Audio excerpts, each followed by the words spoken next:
ചേട്ടാ ഒരു കരിക്ക് എത്രയാ? 50 രൂപ. 50 രൂപയോ? ഈ കരിക്ക് എവിടുന്നാ കൊണ്ടുവരുന്നേ? അതറിഞ്ഞിട്ട് കൊച്ചിനെന്തിനാ? പറ, ഇത്ര വിലപിടിപ്പുള്ള കരിക്ക് എവിടുന്നാ കിട്ടുന്നെന്ന് എനിക്കൊന്ന് അറിയണമല്ലോ. വേണമെങ്കിൽ വാങ്ങിച്ച് കുടിക്കു വെച്ചേ, അല്ലെങ്കിൽ സ്ഥലം വിട്. അതെന്ത് പറച്ചില്ല? അതെ, ഞാൻ ഈ കരിക്കും തെങ്ങെന്ന് കാണാത്ത ആളൊന്നും അല്ല. നടന്ന തീരാത്തൊരു തെങ്ങും തോപ്പിലേ ഇതൊക്കെ എല്ലാ മാസവും വിറ്റിരുന്ന ഒരാളാ ഞാൻ. അതിനെ കരിക്കിന്റെ ഉടമയ്ക്ക് കൂടി വന്ന 20 രൂപയില് നിങ്ങൾ കൊടുക്കൂ. എന്നിട്ട് എന്തിനാ ഇങ്ങനെ കൊള്ള ലാഭം എടുക്കുന്നേ? എനിക്ക് തോട്ടത്തിൽ നിന്നാരും പറിച്ചോണ്ട് വരുന്നതല്ല, ഏജന്റുമാര് കൊണ്ടുവന്ന് തരുന്നതാ. ഈ വെയിലത്തിരുന്ന് വെട്ടി വെക്കുമ്പോ എനിക്കെന്തെങ്കിലും കിട്ടണ്ടേ? 50 രൂപയൊന്നും തരാൻ പറ്റില്ല. ഒരു 35 രൂപ തരും. ഒരു കരിക്കെടുക്ക്. 5-10 വർഷമായി ഞാൻ ഇവിടെ ഇരുന്ന് കച്ചവടം ചെയ്യാൻ തുടങ്ങിയിട്ട്. ഇങ്ങനെ ഒരാൾ വന്ന് ചോദിക്കുന്നത് ആദ്യമായിട്ട് ചോദിക്കുന്നോണ്ട് തന്നെ മോൾക്ക് തരാൻ അവിടെ കരിക്കില്ല എന്ന് പോയേ. അല്ലെങ്കിൽ തന്റെ കരിക്ക് എനിക്ക് വേണ്ട. ഇങ്ങനെ കൊള്ള ലാഭം എടുത്തല്ലേ കുടിക്കുന്നവർ ചിലപ്പോ ചോദിക്കില്ല, ചിലപ്പോ ദൈവം ചോദിക്കും. ദൈവം ചോദിക്കുമ്പോ ഞാൻ ദൈവത്തിനോട് പറഞ്ഞോളാം, വേണമെങ്കിൽ ഒരു കരിക്കും വെട്ടിക്കൊടുത്തോളാം. ഇയാള് നോക്കിക്കോ, ഇങ്ങനെ ഉണ്ടാക്കുന്ന കാശേ ഏതെങ്കിലും വഴിക്ക് അങ്ങ് പോവും. അപ്പോഴേ പഠിക്കും. എന്റെ കടക്കേറി വന്നിട്ട് എന്നെ ശപിച്ചാലുണ്ടല്ലോ. നിങ്ങളൊന്ന് പോയേ. ഏത് കട? റോഡിലല്ലേ ഇയാള് വിൽക്കുന്നത്? ഈ റോഡിൽ നിൽക്കാൻ എനിക്കും അവകാശമുണ്ട്. ഞാൻ ഇവിടെ തന്നെ നിൽക്കാൻ പോവാ. വരുന്നവരോടൊക്കെ ഞാൻ പറയും, കരിക്കിന്റെ പേരിൽ നടക്കുന്നത് കൊള്ളയാണെന്ന്, ഇവിടുന്ന് വാങ്ങണ്ടെന്നും പറയും. അത് കൊള്ളാലോ. എന്നാ പിന്നെ എനിക്ക് അറിയണമല്ലോ. അയ്യോ, എന്നെ വെട്ടാൻ പോവാണോ? താനീ വെട്ടുകത്തി കരിക്ക് വെട്ടുമ്പോ മാത്രല്ലേ പിടിച്ചിട്ടുള്ളൂ. ഞാനേ 24 മണിക്കൂറും കയ്യിൽ പിടിച്ചുകൊണ്ട് നടന്നിട്ടുള്ളതാ. കളിക്കല്ലേ എന്നോട്. താൻ എന്താ വിചാരിച്ചേ? നന്ദിനിയാണല്ലോ, എന്തോ പ്രശ്നമുണ്ടല്ലോ. താൻ ഇന്നിവിടെ ഈ കരിക്ക് വിൽക്കില്ല കേട്ടോ. പെട്ടെന്ന് എല്ലായിടത്തും മാറ്റ. തന്നോടല്ലോടോ പറഞ്ഞത്? എന്താ ഒരു കരിക്ക് ചോദിച്ചപ്പോ പൊന്നു സാറേ, ഇത് സാറിന്റെ ആരെങ്കിലാണോ? ഒന്ന് വിളിച്ചോണ്ട് പോയേ. എന്താ പ്രശ്നം? ഞാനൊരു കരിക്ക് കുടിക്കാൻ നേരത്തെ വില ചോദിച്ചു. 50 രൂപ. അതങ്ങനെ അങ്ങ് കൊടുക്കാൻ പറ്റോ?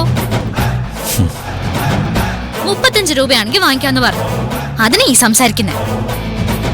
തനിക്കിപ്പോ എന്താ വേണ്ടേ? കരിക്ക് വേണം ചേട്ടാ, 2 കരിക്കെടുത്ത്. എടുക്കാൻ വരട്ടെ, വില പറഞ്ഞിട്ട് എടുത്താ മതി. വിലയൊന്നും അയാൾ കൂട്ടി പറയത്തില്ല. ചേട്ടാ, കരിക്ക് കൂട്ടിത്താ.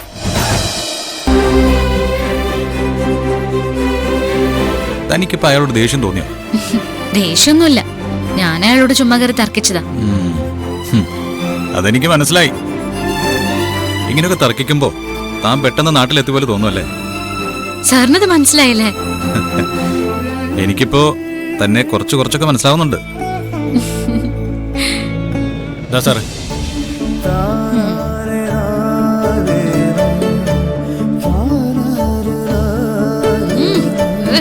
ഇതിന് മധുരമില്ലല്ലോ. എന്നാ പിന്നെ ഞാൻ ഓരോ തെങ്ങിലും കയറി കുറച്ച് പഞ്ചസാര ഇട്ട് വെക്കാം. കാശ് എണ്ണി വാങ്ങുന്നല്ലേ, അപ്പൊ പിന്നെ പഞ്ചസാര ഇടേണ്ടി വരും, ചിലപ്പോ ശർക്കര ഇടേണ്ടി വരും. മിണ്ടാതിരുന്നോ അവിടെ.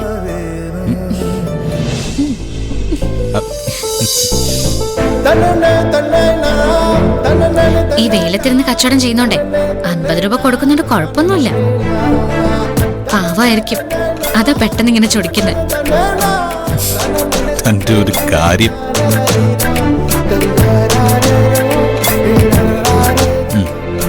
എത്ര ചേട്ടാ? 100 രൂപ. പോയാലോ സാറേ? സൂക്ഷിച്ചു കൊണ്ടുപോണേ, ഇതൊക്കെ പ്രത്യേകം ശ്രദ്ധിക്കേണ്ട ആളുകളാ. ഓ, ഇയാളെ പ്രത്യേകം ശ്രദ്ധിക്കാൻ ഞാനും തീരുമാനിച്ചിട്ടുണ്ട്. ഞാൻ ഇനി ഈ വഴി വരും. ആ,